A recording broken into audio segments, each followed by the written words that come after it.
Cette capsule vous est présentée par la boutique Maixu pour vos peluches et articles décoratifs geek, ainsi que par Evo Retro, distributeur d'accessoires cool pour gamers et collectionneurs de figurines et de jeux vidéo. Ici Sarah de Ciné Techno et voici ma critique de Soul Nomad and the World Eaters pour Steam.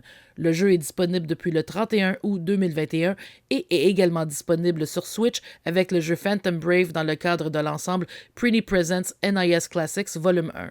Dans le continent de Prodesto, les gens vivaient dans la paix jusqu'à l'arrivée de Gig et ses acolytes, trois géants surnommés les World Eaters.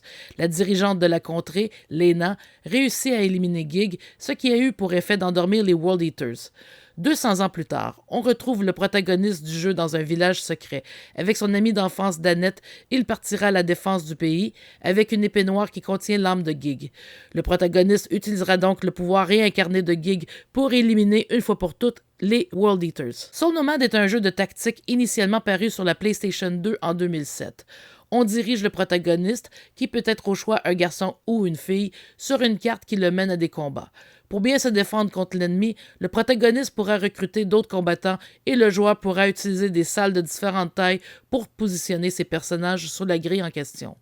Une fois la salle enregistrée, il sera possible de partir au combat sur une grille classique sur laquelle on déplace le protagoniste qui représente son groupe.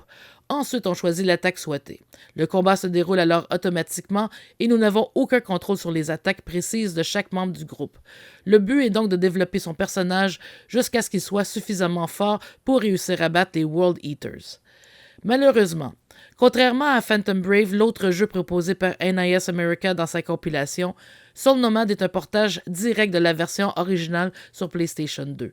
Mis à part l'année de copyright mise à jour à l'écran de démarrage, rien n'a été fait pour donner une couche de peinture fraîche au jeu. Par conséquent, sur un écran d'ordinateur, le jeu accuse réellement son âge, ce qui est peut-être un peu moins visible si l'on y joue sur Nintendo Switch, en particulier en mode portatif. Tout comme dans l'original, on peut jouer avec l'audio anglais ou japonais, ce qui n'était pas monnaie courante il y a 15 ans.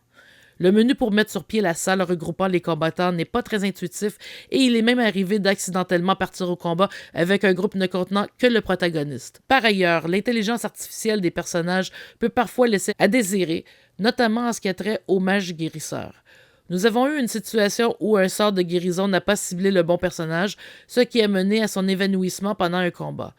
Puisqu'on a choisi que le type d'attaque, mais pas les mouvements précis, on a aussi l'impression que le jeu joue par lui-même. Par contre, sur PC, Soul Nomad se contrôle très bien par clavier et souris, même si on peut opter pour une manette. L'humour caractéristique de NIS America et le design attrayant des personnages rend le jeu un peu moins désagréable, mais il n'en reste pas moins qu'il ne s'agit pas d'un jeu de rôle tactique mémorable qui n'a pas marqué les esprits comme les autres titres du genre par NIS. Comparativement à Disgaea qui fait encore aujourd'hui les beaux jours de Nipponichi Software, Soul Nomad semble un peu vide. On aurait aimé que NIS ait saisi l'occasion de la ressortie du jeu pour en peaufiner la mécanique, en plus d'améliorer un peu son visuel pour le rendre un peu moins désuet. Comme il s'agit vraiment d'un portage quasi direct, nous nous retrouvons avec un titre un peu décevant qui n'aurait peut-être pas dû sortir des boules à mythe. Soul Nomad and the World Eaters obtient la note de 6 sur 10. Merci d'avoir été à l'écoute.